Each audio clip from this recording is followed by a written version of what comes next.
Questa è la mia casa, è una casa molto modesta, però io ci sto bene. Eccola qua la mia casetta.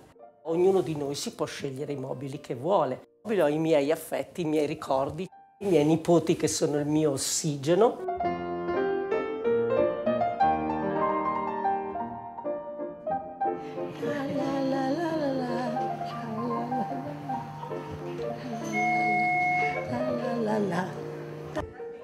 Questo è uno dei forse l'unica casa di riposo in cui si possa venire liberamente dalla mattina alla sera tardi.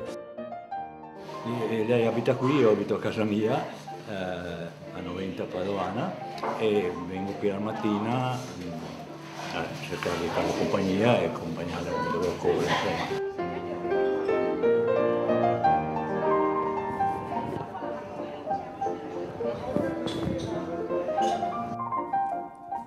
Ecco, questa è la mia stanza.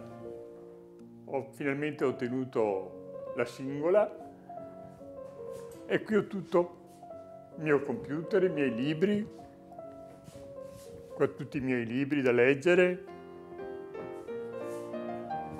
i miei nipoti,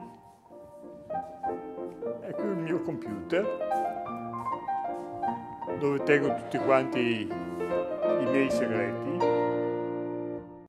Vede, io qui posso farmi da mangiare quando voglio, la colazione, il pranzo, la cena. Se invece non ho voglia di farmi da mangiare, allora scendo a mezzogiorno e mezzo al ristorante dove vengono servita da due valenti e simpaticissimi camerieri e dove prenoto il pranzo, quindi già la mattina.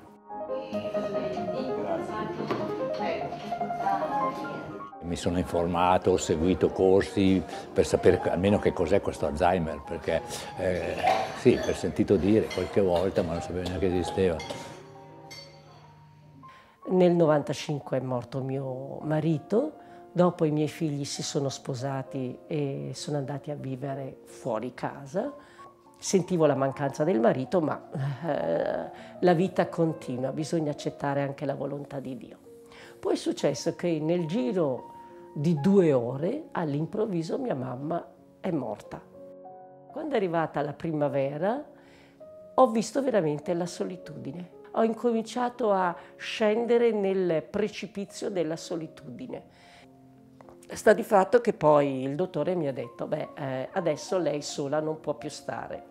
Qui per farle compagnia, per tenere la vivacità, per tenere cosa, bisogna esserci, insomma, ecco. Ma non è il mio problema la solitudine, perché pensavo anch'io a venire qui a trovare la solitudine, e invece ho trovato proprio un ambiente adatto per persone come me, non so gli altri, perché... Ma io cosa vuole? Io ormai sto bene, ripeto, ho questo aiuto, per esempio quello di poter protestare sempre contro di loro è un aiuto formidabile. La solitudine si combatte con i farmaci se uno è depresso, poi mettendocela un po', perché quando cadi bisogna sapersi rialzare. La gru bisogna che te la procuri pensando dentro di te, trovando dentro di te la forza che viene dalla fede, dall'umanità, dal vedere anche gli altri che stanno peggio.